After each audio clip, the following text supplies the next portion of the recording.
Hablaremos hoy, disculpen ustedes, Por favor, de prostitutas en la India clásica. Nos llaman desde muchos lugares diciendo que hablemos de prostitutas y especialmente de la India antigua. Así que vamos rápidamente al siglo VII en la India. Se me dirá que esa será la India medieval, pero sí. bueno.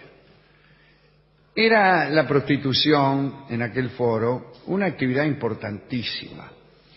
Las cortesanas llamadas vesias o gánicas y formaban en cada casa una especie de corporación a cuyo frente se designaba a la más eminente de ellas, que solo se reemplazaba en caso de enfermedad o muerte.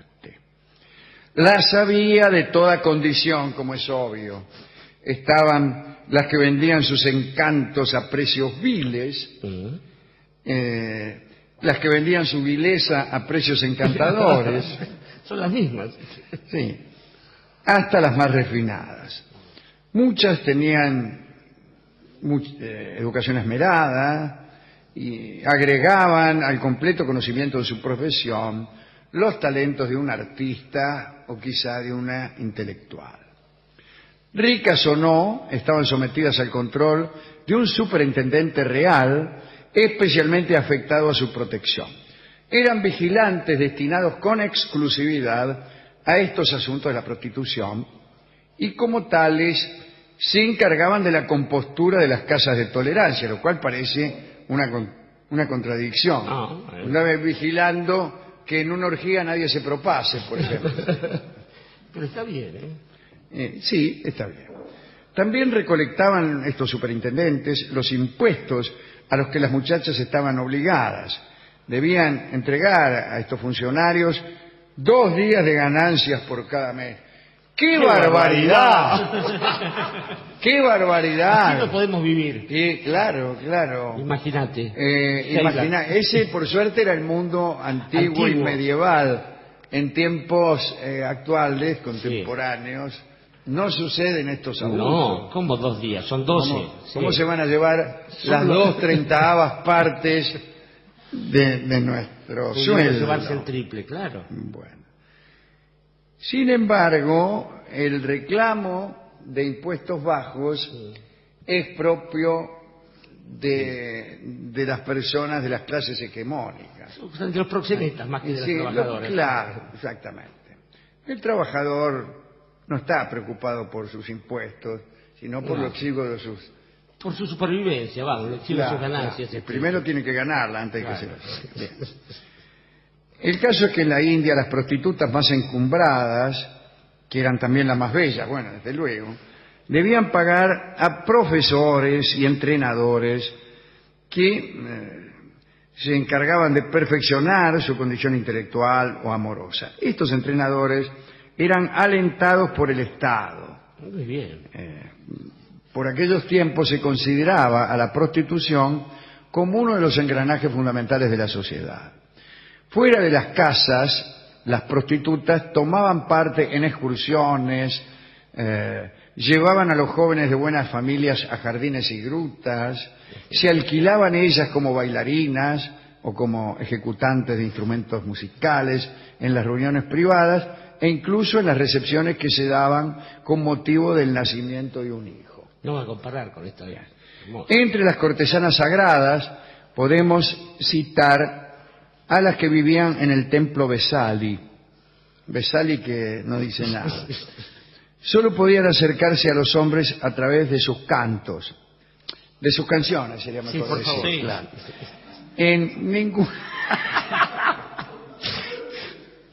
En ninguna conversación podían olvidar sus melodías y una conversación sin música podía llevarlas al mayor de los descréditos. Hablaban siempre cantando, era una ópera perpetua. Qué bueno. Cuando morían estas chicas que cantaban, sus cuerpos eran quemados y sus cenizas lanzadas al viento para asegurarse de que no volvieran a cantar.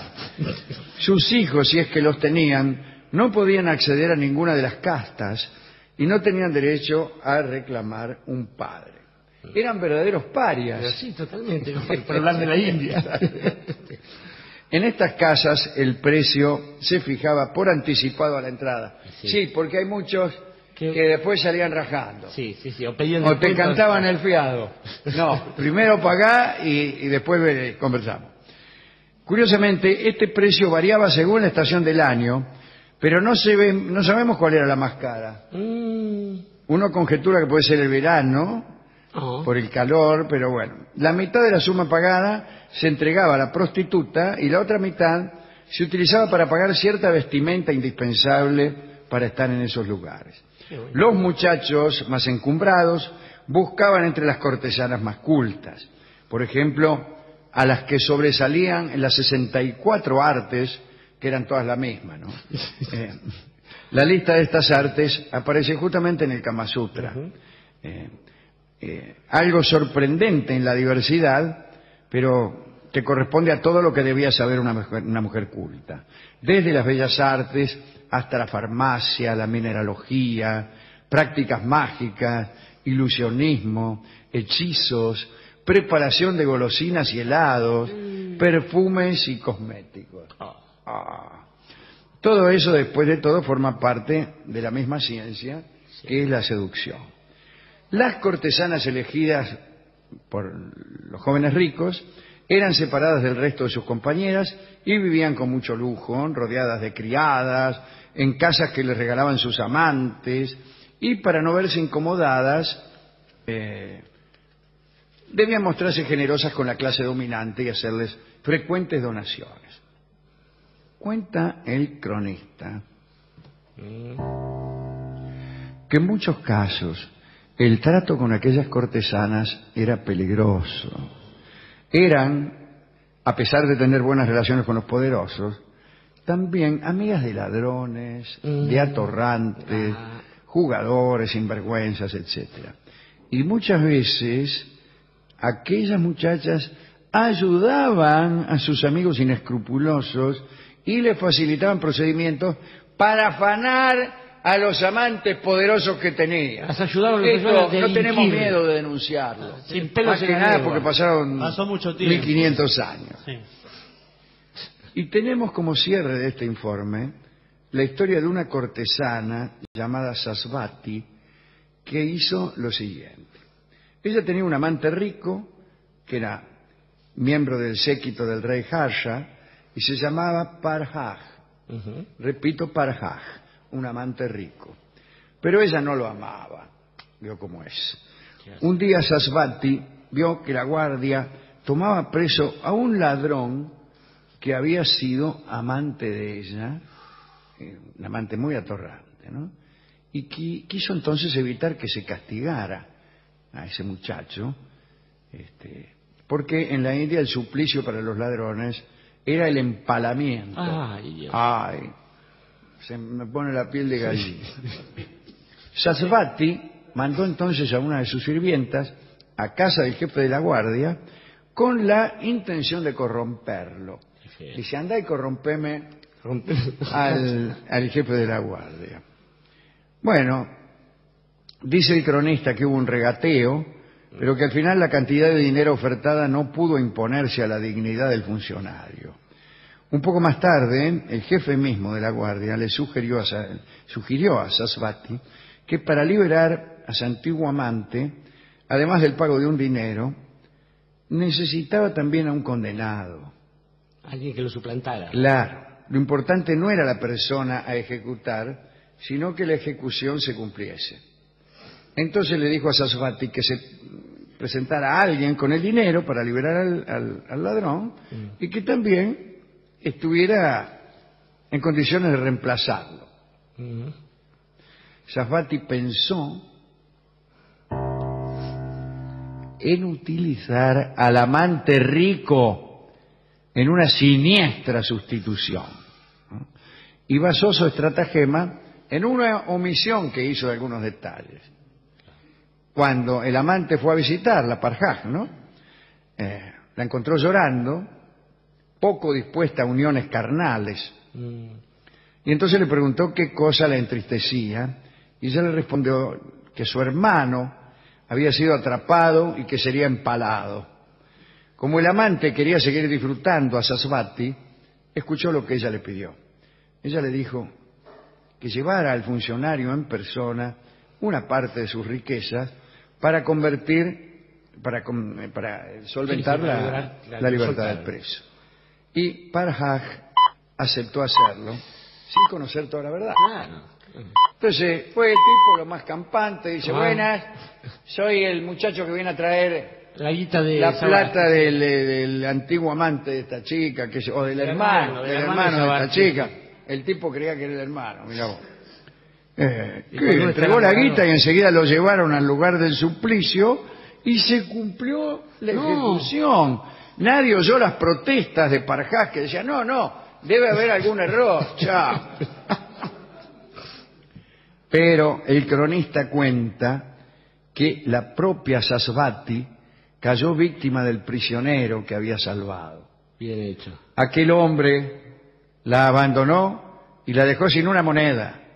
Y dicen que ella pasó el resto de su vida buscando al ladrón que amaba.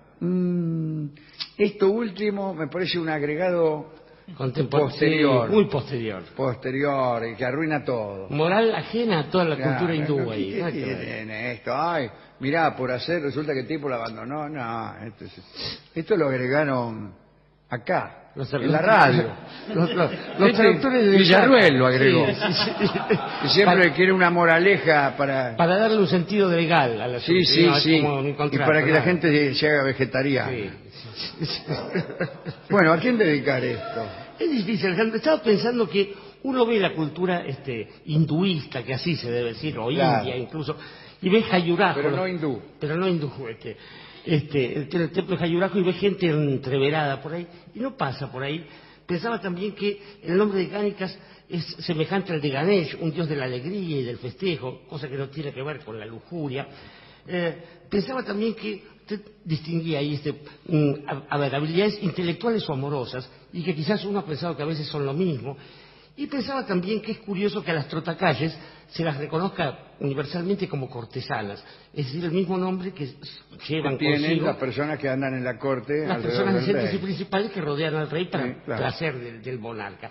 Pero otra cosa que me impresionaba es pensar también que la multiplicidad de saberes de una hetaira, de una muchacha de estas, la hacía algo así como la figura contraria a una profesional, que es aquella que se especializa en un solo saber. Y que la multiplicidad habla quizás de nuestros pareceres, los pareceres que sostiene este programa en una mirada renacentista acerca de lo mucho y diverso que puede tener la humanidad. Así que quizás uno no puede estar en absoluto en contra de todo esto. Pero finalmente la única pregunta es, ¿qué busca un hombre cuando acude a un servicio de esos? Cuando se nos habla de personas con tan amplios saberes, eso no lo busca un hombre en una noche de copas o de angustia, lo busca toda la vida. Alguien que pueda garantizarle una especie de diálogo, en el mejor de los sentidos, sobre tantos aspectos. Pero también recuerdo un amigo de este programa, que es el muchacho Hegel, que decía que respecto del saber y del placer y de la obtención de una meta determinada, todo funciona como el búho de Minerva, esa especie de metáfora de la historia, cuyo único problema es que siempre aparece en el crepúsculo, en el atardecer, de modo tal que las cosas ya han pasado. Creo que la ventaja de esto es que como el búho de Minerva aparece en la oscuridad, pero antes de que todo haya pasado, de modo tal que esa sabiduría puede todavía ofrecerle a uno no solo el placer o alguna conquista en particular, sino también la sorpresa. En ese sentido es que esta divinidad sí puede ser llamada alegremente y sin especificar más, la nochera. Y la nochera es también una samba, seguramente escrita pensando en las cortesanas de la India en el siglo VII, Sí.